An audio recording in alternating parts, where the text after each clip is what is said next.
Welcome back. It's 9 minutes after 8 o'clock. You may not realize it, but April is Financial Literacy Month, and financial expert and author Paul Durso from Durso Capital Management is here this morning with a crash course in financial literacy. Morning, Paul. How you doing this morning? Doing well. How you doing? You think most people need a good course in financial literacy?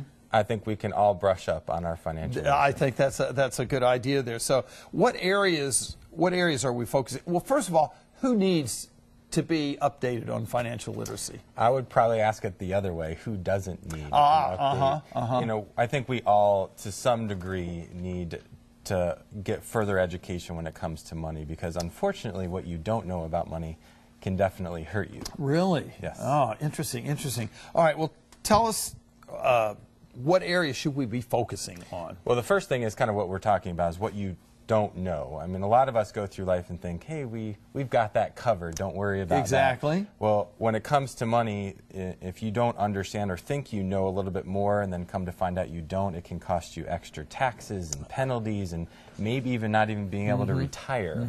So go find some literacy, go get educated to make sure that what you think you know is actually what is actually reality. Oh, that is really a good thing. So tell us about dealing with debt. I think that's the biggest problem a lot of us have, isn't it? Well, yeah. The average family in America has about $8,500 in credit card debt. Man. So it's time to pay that off. There's a couple different methods we can choose to do that. The first one, and probably my most adopted one, is called the snowball effect, or snowball debt payment. So start paying off the smallest balances first, and as you pay off one, then you apply that payment to the next one, and it kind of snowballs it way down. So pay off your credit card debt. How do you keep from getting all that debt, though? You've got to be responsible. There you go. Only buy what you can afford. Okay, okay. Let's talk about retirement and doing some basic math. Tell us about that. Most people just sign up for their 401k, put a little bit of money in or whatever amount, and just cross their fingers and hope they have enough to retire someday. Yes. Be a little bit more proactive than that and actually map out your future and figure out what you need to save to actually hit the retirement goal that you're desiring to hit.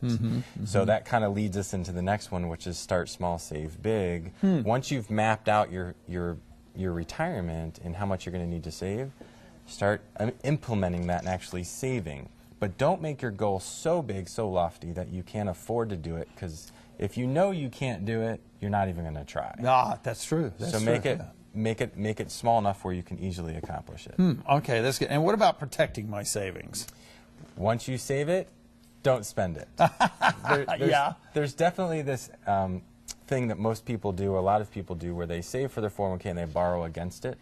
If you've saved for your future retirement, don't ever spend it again until you hit retirement. Is there one place we should start?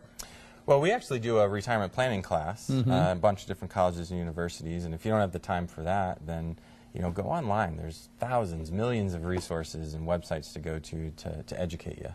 What do you think is the biggest roadblock to people saving more and being more responsible with their money? Thinking that the amount that they can actually save won't make a difference.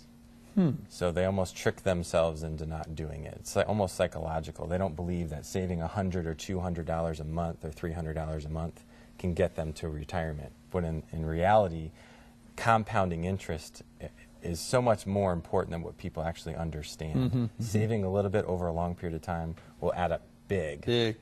And I don't think people understand that. And sometimes I think people are intimidated because they think it's so complex. Is it really that complex? If you want it to be. If you boil it down to the most simple basics, which is just setting a plan, simple plan, and saving, you're going to get to retirement and all the goals that you planned for. It's not as complicated as most people make it out to be. All right. Paul Durso with Durso Capital Management. Some great information. Remember, April's Financial Literacy Month.